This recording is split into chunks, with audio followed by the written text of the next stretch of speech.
ফৌজদারি অপরাধে গ্রেফতার করা হয়েছে সাবেক মার্কিন প্রেসিডেন্ট ডোনাল্ড ট্রাম্পকে। তাকে নেওয়া হয়েছে ম্যানহাটনের আদালতের এজলাসে। পড়ে শোনানো হচ্ছে তার বিরুদ্ধে আনা অভিযোগগুলো।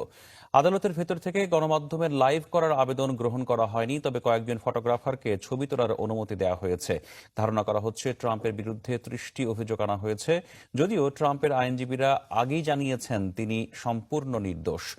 আদালতে এটিই বলবেন তিনি। মার্কিন গণমাধ্যম বলছে ট্রাম্পকে জামিনে মুক্তি দেয়া হবে, এরপর মার এ লাগোতে গিয়ে ভাষণ দেবেন ডোনাল্ড ট্রাম্প।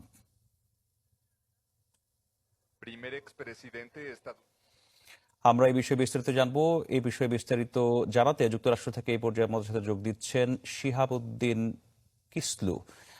শিহাবুদ্দিন কিসলু, আপনি নিশ্চয়ই আমাকে শুনতে পাচ্ছেন। একটু জানতে চাই আপনার কাছে, এত বড় একটি ঘটনা, এই ঘটনার আসলে কেমন প্রভাব পড়তে যাচ্ছে আগামীর মার্কিন রাজনীতি বা মার্কিন নির্বাচনে? দেখুন, এটা অত্যন্ত শুধু গুরুত্বপূর্ণ বিষয় না, এটা কিন্তু ইতিহাসে এই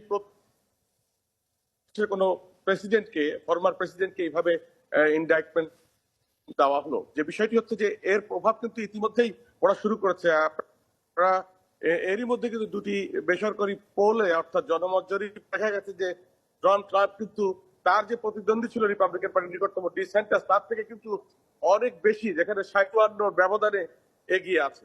বিষয়টি হচ্ছে যে যুক্তরাষ্ট্র প্রেসিডেন্ট এমন একটি বিষয় যে এই পদটি কিন্তু সারা বিশ্বের কাছে একটি একটা সিম্বল হিসেবে, যা একটি ত্রুটিমুক্ত এবং একটি পদ, যে ব্যক্তিটি থাকবেন সেই ব্যক্তির যে ইমেজ, সেই ইমেজটা কিন্তু একটা ভিন্ন image, one of a kind.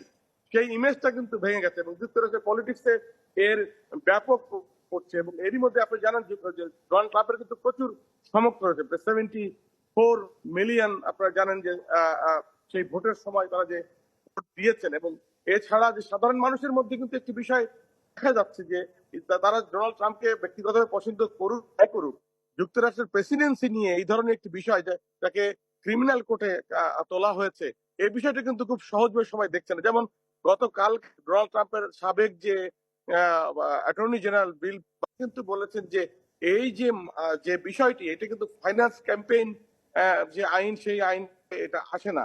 এবং ইতিমধ্যেই কিন্তু কথাবার্তা উঠেছে যে ম্যানহাটনের যে ডিস্ট্রিক্ট অ্যাটর্নি অ্যালভিন, তিনি যে কাজটি করেছেন, এর আগের কিন্তু ফেডারেল প্রসিকিউটর কিংবা তার আগের যে ম্যানহাটন ডিস্ট্রিক্ট অ্যাটর্নি, তারা কিন্তু এই দায়িত্বটি বা এই কাজটি করেননি, অর্থাৎ এই উদ্যোগটি নেয়নি।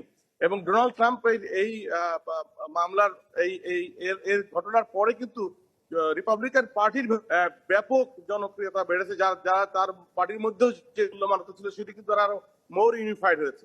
এবং জনসাধারণের মধ্যে আমি দেখছি এক ধরনের সাধারণ মানুষের মধ্যে তারা ডোনাল্ড ট্রাম্পকে পছন্দ করুক আর নাই করুক, এই প্রসেসটাকে তারা কিন্তু একেবারে সাধারণভাবে দেখছে না। এবং এর প্রভাব অবশ্যই আগামী নির্বাচনে পড়ে বলে, এবং এটা আমি বলতে পারি যে বিশেষজ্ঞরা বলেন আর রাজনৈতিক অঙ্গনে বলেন বা সাধারণ মানুষের মনে বলেন, তারা সব বিষয়টিকে কিন্তু খুবই গুরুত্বের সঙ্গে দেখছে। অনেক ধন্যবাদ আপনাকে।